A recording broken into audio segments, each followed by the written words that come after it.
August 21, 1911, Monday morning, Paris. The city is waking up, people rushing to work, coffee shops filling up, newspapers being sold on the street. And three men are casually walking out of the Louvre Museum with a painting hidden under a blanket. They catch a train at 8:45 a.m. and disappear. Nobody noticed, nobody stopped them, because nobody knew yet that the most famous painting in the world had just been stolen. Not a small painting, not some random artwork, the Mona Lisa, a painting that today is worth close to $1 billion. But here's the twist. Before this theft happened, most people had never even heard of it. So how did a stolen painting become the most famous artwork in human history? And what secrets are actually hidden inside it? Let's find out. The Mona Lisa was painted around 1503 by Leonardo da Vinci. And before we even get to the painting, this man deserves a second. Painter, sculptor, engineer, scientist, architect, botanist, geologist, astronomer. He studied optics, anatomy, hydrology, even paleontology. Leonardo da Vinci was basically 5 geniuses living in one body. Now, the painting. The biggest question people have always asked, who is this woman?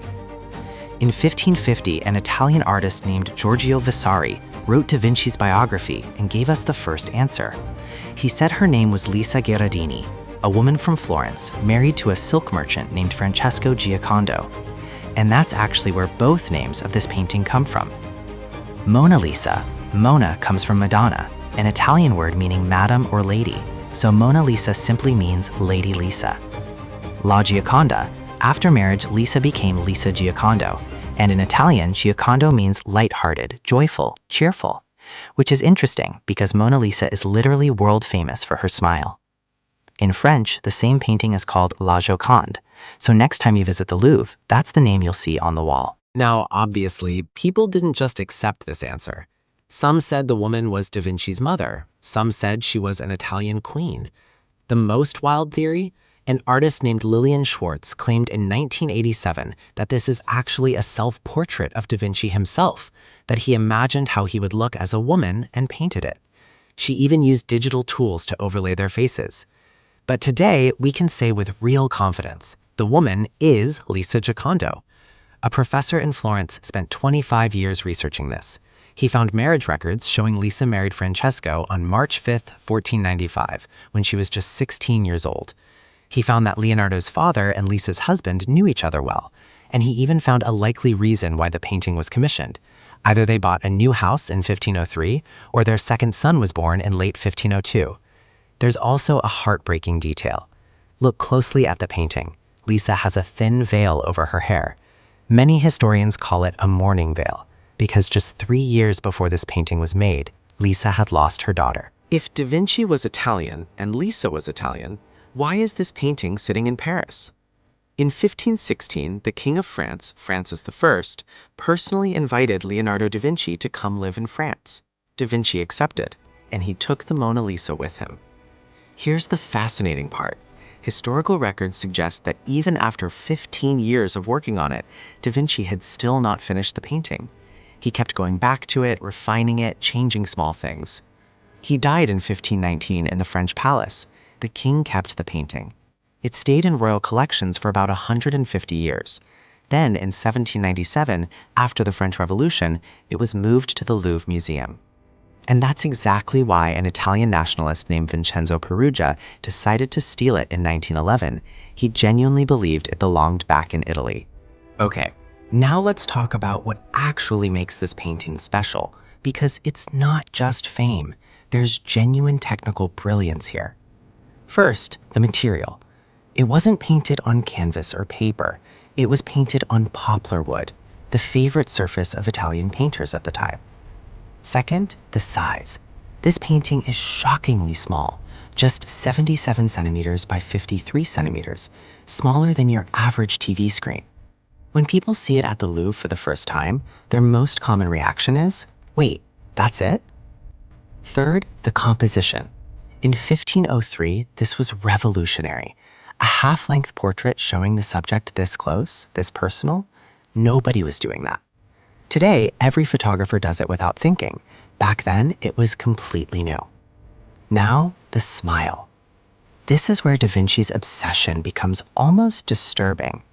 To understand how a human smile works, he spent nights at a hospital in Florence dissecting faces. He removed skin from bodies to study the facial muscles, specifically the tiny numerous muscles around the lips. He wrote in his notes, "The muscles which move the lips are more numerous in man than in any other animal."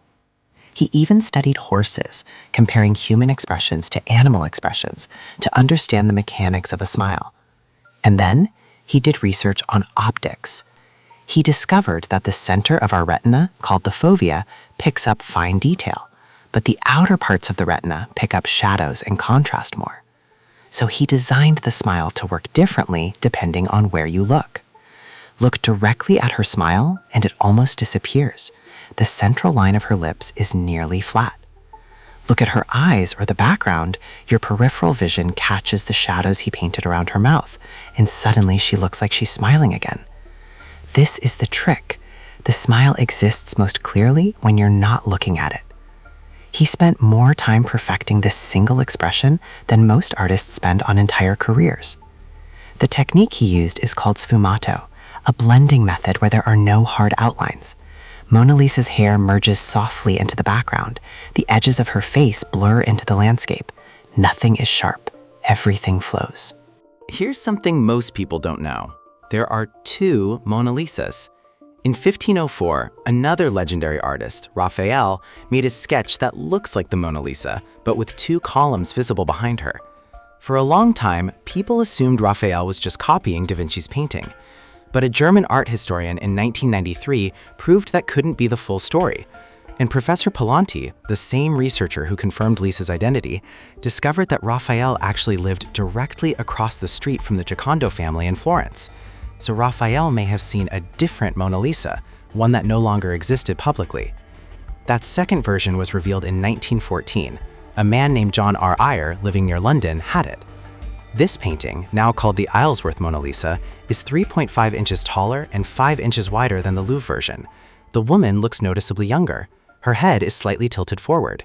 And crucially, the two columns Raphael drew, they're there. The theory that emerged, Da Vinci painted this earlier version first as an experiment. Later, he created the more refined, mysterious Louvre version we all know. This theory is still debated. No solid evidence exists on either side. Back to Vincenzo Peruggia. He was an Italian nationalist. He had actually worked at the Louvre as an employee.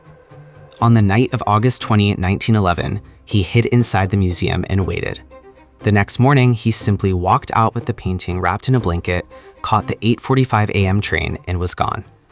For 2 years, the painting sat in his apartment. The theft made global headlines. Detectives across Europe were searching, but no one found him. Eventually, Vincenzo grew impatient. He tried to sell it to an art dealer in Florence named Giovanni Paggi. Giovanni took one look, found the Louvre stamp on the back, and called the police. Vincenzo was arrested. He got just 6 months in prison. The painting returned to the Louvre on January 4th, 1914. And here's the irony. The theft completely backfired on him. Before the theft, the Mona Lisa was known to art experts, but was completely unknown to the general public. The 2-year absence, the global manhunt, the front page coverage, it turned the Mona Lisa into a legend. The crowd of people you see around it today at the Louvre, that's Vincenzo's doing. Today, the Mona Lisa sits behind bulletproof glass in strictly controlled conditions. Humidity at exactly 50%, temperature between 18 and 21 degrees Celsius. A 500-year-old painting, 77 centimeters wide.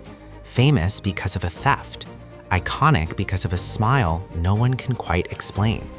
And all of it, every brushstroke, every shadow, every perfectly blurred edge, designed by a man who dissected horses and studied human eyes so he could create one perfect expression. And if you enjoyed this one, you know what to do. Please subscribe this channel for informational content. See you in next one.